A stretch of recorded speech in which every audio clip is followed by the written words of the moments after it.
नमस्कार। प्रादेशिक समाचार के साथ मैं पूनम किरकिट्टा।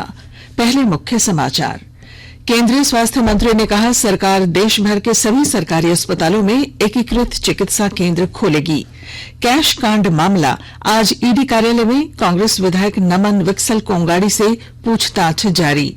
मुख्यमंत्री की अध्यक्षता में कल शाम 4 बजे होगी झारखंड कैबिनेट की बैठक, लिए जाएंगे कई महत्वपूर्ण निर्णय। और भारतीय रिजर्व बैंक ने रेपो दर में 25 आधार अंकों की बढ़ोतरी की, अब ये 6.5% हुई। और अब समाचार विस्तार से। केंद्रीय स्वास्थ्य मंत्री मनसुख मंडाविया ने कहा है कि सरकार देश भर के सरकारी अस्पतालों में एकीकृत औषधि केंद्र खोलेगी। इन केंद्रों में आयुर्वेद और आधुनिक चिकित्सा दोनों के जरिए मरीजों का इलाज किया जाएगा। श्री मंडाविया ने कल आयुष मंत्री सर्बानंद सोनोवाल के साथ संयुक्त रूप से दिल्ली के सफदरजंग अस्पताल में एकीकृत औषधि केंद्र का उद्घाटन किया। उन्होंने कहा कि कोई भी देश तब समृद्ध होगा जब उसके लोग स्वस्थ हों। कैश कांड मामले में ईडी के रांची स्थित क्षेत्रीय कार्यालय में आज कांग्रेस विधायक नमन विक्सल कोंगाड़ी से पूछताछ जारी है। इससे पहले कल कांग्रेस के खिजरी विधायक राजेश कच्छप से और 6 फरवरी को जामताड़ा विधायक डॉक्टर इरफान अंसारी से ईडी ने पूछताछ की थी। प्रधानमंत्री नरेंद्र मोदी ने नौसेना के पायलटों द्वारा आईएनएस विक्रांत पर हल्के लड़ाकू विमान को सफलतापूर्वक उतारने पर प्रसन्नता व्यक्त की है। उन्होंने कहा कि आत्मनिर्भरता की दिशा में प्रयास पूरे उत्साह के साथ जारी हैं। भारतीय नौसेना ने कहा है कि ये स्वदेशी लड़ाकू विमान के साथ स्वदेशी विमान वाहक पोत के डिजाइन, विकास, निर्माण और संचालन करने की भारत की क्षमता को प्रदर्शित करता है। नौसेना ने कहा कि यह आत्मनिर्भर भारत का ऐतिहासिक कीर्तिमान है। केंद्रीय गृह मंत्री अमित शाह ने कहा है कि आत्मनिर्भर नए भारत में हिंसा और वामपंथी उग्रवाद के विचारों के लिए कोई जगह नहीं है। उन्होंने कहा कि प्रधानमंत्री नरेंद्र मोदी के नेतृत्व में सरकार ने इस दिशा में कतई बर्दाश्त न करने की नीति अपनाई है। गृह मंत्री अमित शाह ने कल नई दिल्ली में वामपंथी उग्रवाद पर गृह मंत्रालय की संसदीय सलाहकार समिति की बैठक की अध्यक्षता करते हुए यह बात कही। गृह मंत्री ने कहा कि वामपंथी उग्रवाद से निपटने के लिए सरकार की नीति 3 मुख्य बिंदुओं पर आधारित है। ये हैं उग्रवादी हिंसा पर कड़ाई से अंकुश लगाना, केंद्र और राज्यों के बीच बेहतर समन्वय और विकास में सार्वजनिक भागीदारी के जरिए वामपंथी उग्रवादियों को मिल रहे समर्थन को समाप्त करना। केंद्र सरकार ने उन छात्रों के लिए इंटर्नशिप पूरा करने की अंतिम तिथि बढ़ाने का फैसला किया है जो इस साल 11 अगस्त तक नीट पीजी 2023 के लिए पात्र हैं। केंद्रीय स्वास्थ्य मंत्रालय ने कहा है कि 5 राज्यों और केंद्र शासित प्रदेशों के 13,000 से अधिक एमबीबीएस छात्रों के भविष्य को देखते हुए यह निर्णय लिया गया, जो विलंबित इंटर्नशिप के कारण नीट पीजी 2023 परीक्षा के लिए पात्र नहीं थे। मंत्रालय ने इस साल 30 जून तक bachelor of dental surgery BDS छात्र के लिए इंटर्नशिप पूरा करने की अंतिम तिथि बढ़ाने का भी फैसला किया है।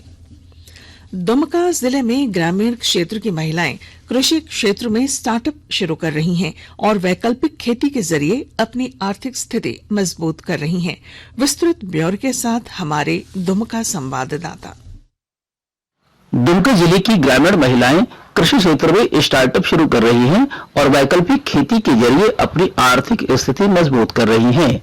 साथ ही कृषि क्षेत्र के विकास में महत्वपूर्ण भूमिका भी निभा रही हैं। ऐसी ही महिलाओं में दुमका सदर प्रखंड के राजबाद गांव की निर्मला भी हैं। निर्मला ने झारखंड राज्य आजीविका मिशन की मदद से स्वयं सहायता समूह से जुड़कर 20,000 रुपए की लागत से लगभग 12 कट्ठा जमीन पर स्ट्रॉबेरी की खेती शुरू की। निर्मला अब तक 30,000 रुपए मूल्य की स्ट्रॉबेरी की बिक्री कर चुकी हैं। कुछ ही महीने में पूरी पूंजी वापस हो जाने और 10,000 रुपए का मुनाफा होने से उनका मनोबल बढ़ा हुआ है। आर के नीरद, आकाशवाणी समाचार, दुमका। आकाशवाणी के ताजा तरीन समाचारों के लिए आप हमारी वेबसाइट newsonair.com पर लॉग ऑन कर सकते हैं। ताजा समाचार Twitter handle @AIR news alerts और Facebook page All India Radio news पर भी उपलब्ध है। आप प्रादेशिक समाचार एकांश के ट्विटर हैंडल @AIR न्यूज_रांची और फेसबुक, इंस्टाग्राम पेज तथा YouTube channel AIR news Ranchi पर भी हमारे बुलेटिन सुन सकते हैं। प्रादेशिक समाचार आप आकाशवाणी रांची से सुन रहे हैं। झारखंड कैबिनेट की बैठक कल शाम 4 बजे से प्रोजेक्ट भवन में होगी। मुख्यमंत्री हेमंत सोरेन की अध्यक्षता में होने वाली बैठक में कई महत्वपूर्ण निर्णय लिए जाने की संभावना है। झारखंड विधानसभा का बजट सत्र 27 फरवरी से शुरू होगा। 17 कार्य दिवस वाले सत्र के दौरान राज्य सरकार 3 मार्च को वित्त वर्ष 2023-24 का बजट पेश करेगी। बजट सत्र 23 मार्च तक चलेगा। सत्र के पहले दिन राज्यपाल का अभिभाषण होगा। गोड्डा जिले में कौशल जागरूकता से मोबिलाइजेशन कैंप का आयोजन किया गया। गोड्डा प्रखंड परिसर में प्रखंड विकास पदाधिकारी की अध्यक्षता में आयोजित इस कार्यक्रम में युवक और युवतियों को कौशल विकास प्रशिक्षण और कौशल विकास से संबंधित मुख्यमंत्री सारथी योजना समेत अन्य योजनाओं की जानकारी दी गई। कार्यक्रम में 2 कौशल विकास प्रशिक्षित अभ्यर्थियों को नियुक्ति पत्र भी प्रदान किए गए। कार्यशाला में जिले में संचालित प्रशिक्षण केंद्रों के प्रशिक्षणदाता एरोसॉफ्ट, EDS, कल्याण गुरुकुल और JSLPS अंतर्गत संचालित कौशल विकास प्रशिक्षण प्रदान करने वाले प्रशिक्षणदाताओं ने भाग लिया। आज भी प्रशिक्षुओं को डिजिटल तरीके से वित्तीय लेन देन की जानकारी दी जाएगी। उत्पाद विभाग हजारीबाग ने बड़ी कार्रवाई करते हुए काहूदाग जंगल से अवैध शराब निर्माण में लगी मिनी फैक्ट्री का खुलासा किया है। इस संबंध में उत्पाद विभाग के SI राजीव नयन ने बताया कि अवैध रूप से विभिन्न ब्रांडों के नकली शराब बनाने की सूचना पर यह छापेमारी की गई। इस दौरान बड़ी संख्या में अलग अलग ब्रांड की लगभग 1000 खाली बोतलें, झारखंड एक्साइज के 100 लीफ होलोग्राम और शराब बनाने का सामान बरामद किया गया। हजारीबाग के खिरगांव मोहल्ले में घुसे हाथियों के झुंड ने 2 लोगों को अपनी चपेट में ले लिया, जिसमें एक व्यक्ति की मौत हो गई और एक बच्ची गंभीर रूप से घायल हो गई है। सूचना मिलने के बाद जिला प्रशासन और वन विभाग की टीम हाथियों को इलाके से निकालने की कोशिश में लगी है। आम लोगों से अपील की जा रही है कि वे सतर्क रहें, साथ ही हाथियों के आसपास और सड़क पर भीड़ न लगाएं। भारतीय रिजर्व बैंक ने रेपो दर में 25 आधार अंकों की बढ़ोतरी की है। अब ये 6.5% कर दी गई है। मई 2022 से रिजर्व बैंक ने रेपो दर को 2.5% बढ़ाया था। रिजर्व बैंक के गवर्नर शक्तिकांत दास की अध्यक्षता में मौद्रिक नीति समिति ने रेपो दर को 4-2 के बहुमत से बढ़ा दिया। श्री दास ने कहा कि 2022-23 के लिए अनुमानित मुद्रास्फीति 6.5% होगी। करीम सिटी कॉलेज जमशेदपुर द्वारा आयोजित 2 दिवसीय ट्राइबल कल्चरल फेस्ट का कल समापन हो गया। इसमें कोल्हान के 17 बीएड कॉलेजों से लगभग 400 प्रतिभागियों ने भाग लिया। इस दौरान संगीत, गीत, हस्तशिल्प, फैशन शो की प्रतियोगिताएं आयोजित की गईं और जीतने वाले सभी प्रतिभागियों को सम्मानित किया गया।